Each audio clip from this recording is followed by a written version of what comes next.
देखिए, कल रात को पाकिस्तान ने जो तीन तरफा हमला किया है भारत के ऊपर। पहले उसने ड्रोन्स भेजे हैं, स्टार्टिंग फ्रॉम उधमपुर, जम्मू, पठानकोट, सांबा, जलंधर, अमृतसर, चंडीगढ़, राजस्थान में जैसलमेर और दूसरी जगहों पर। तो वो सारे के सारे रिपेल कर दिए गए हैं और 50 ड्रोन को डाउन कर दिया गया है। परंतु जम्मू के अंदर जो उन्होंने ड्रोन अटैक किया, उसका मैं आई विटनेस हूँ। मैंने खुद देखा था कल जम्मू में हमला होता है, जम्मू एयरपोर्ट के ऊपर, जम्मू के दो मिलिट्री खास इंस्टॉलेशन के ऊपर, आरएसपुरा सेक्टर में और अरनिया सेक्टर में। परंतु जो उनका तरीका था ड्रोन का आने का और जिस तरीके से उन्होंने प्लान किया था, मुझे लग रहा था ये किसी नौसिखिए की प्लान की हुई अटैक है। और उसको हमारी भारत की जो ground based air defence system थे, वो उनके ट्रेसेस हमको साफ नजर आ रहे थे, उन्होंने उनको मार गिराया। और इसके अलावा एक मिसाइल हमको मिली है जो अनएक्सप्लोडेड मिली है। अब ये समझ में नहीं आ रहा कि वो खाली वो ड्रोन ही थे या ड्रोन के साथ मिसाइल भी थी। तो एक अनएक्सप्लोडेड मिसाइल जो है, वो इस बात की ओर इशारा करती है कि वो एक कॉम्बिनेशन अटैक था, जिसको अच्छी तरह से थॉट कर दिया गया। उसके बाद दूसरा उन्होंने जो कार्रवाई करी, उन्होंने लाइन ऑफ कंट्रोल को पूरा का पूरा खोला और जबरदस्त शेलिंग करी। स्पेशली अखनूर सेक्टर के अंदर बहुत जबरदस्त शेलिंग हुई, सांबा के अंदर बहुत जबरदस्त शेलिंग हुई। और उस शेलिंग में उन्होंने कोशिश की बहुत 6 से 8 जो आतंकवादियों को इन्फिल्ट्रेट कराने की, जो भी हमारी बीएसएफ ने बिल्कुल फाइल कर दी और वो नहीं होने दिया गया। उसी तरह से गंभीर स्थिति बनी थी पठानकोट एयरफील्ड के आसपास भी।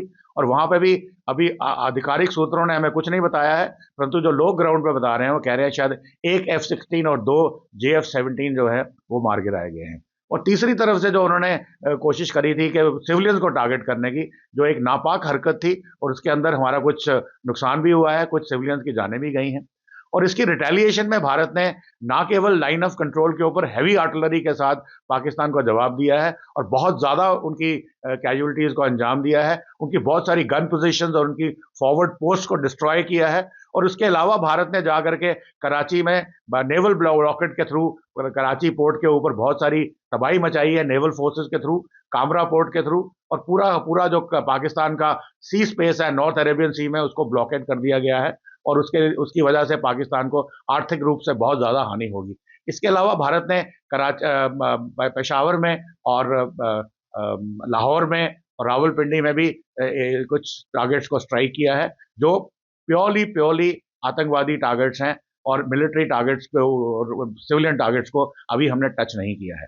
तो इसका मतलब यह है कि पाकिस्तान की तरफ से एस्केलेशन आ रही है, पर हमारी एस्केलेशन जो है, उसका जो रिस्पॉन्स है, वो बहुत ही मेजर्ड है और वो बहुत ही कैलकुलेटेड है और बहुत ही कैलिब्रेटेड है। आज 10 बजे फिर बताया जा रहा है कि हमारी मीटिंग हो, ब्रीफिंग होगी पहले, उसके साथ ही में सीसीएस की मीटिंग होगी और उसमें फैसला लिया जाएगा कि इस वॉर को आगे कैसे लेके जाना है और पाकिस्तान को कैसे डिसाइसिव सबक सिखाना है। देखिए, भारत की तरफ से मैंने बोला था कि it has to be a coordinated integrated attack on Pakistan, जो काइनेटिक मीन्स भी हो, नॉन काइनेटिक भी हो।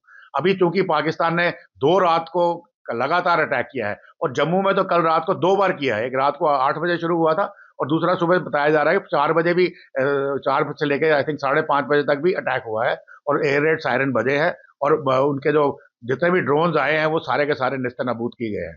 तो इस स्थिति में काइनेटिक रिस्पॉन्स तो आप अपना प्लान करिए। इसके अलावा इंडस वाटर ट्रीटी जो है, उसको आपने सस्पेंशन करके एक दिन, आपने 2 दिन उनका पानी रोका था, वो वाला भी मेजर्स करिए। प्लस उनको आर्थिक नाकाबंदी करिए, जो जो नेवल ब्लॉकेड है उसको रखिए। कमर्शियल शिपिंग को आप रोक नहीं सकते पाकिस्तान के अंदर आने में, परंतु मैं आपको ये बता दूं कि जो कमर्शियल शिपिंग इस स्थिति में आएगी, उनकी जो इंश्योरेंस कॉस्ट होगी, चाहे वो गुड्स की हो चाहे वो शिप की पर से हो, वो बड़ी हाई चली जाएगी। एज ए रिजल्ट जो गुड्स पाकिस्तान के अंदर आ रहे हैं, वो उनकी कीमतें बहुत ज्यादा बढ़ जाएंगी, leading to inflation and substantial loss to Pakistan.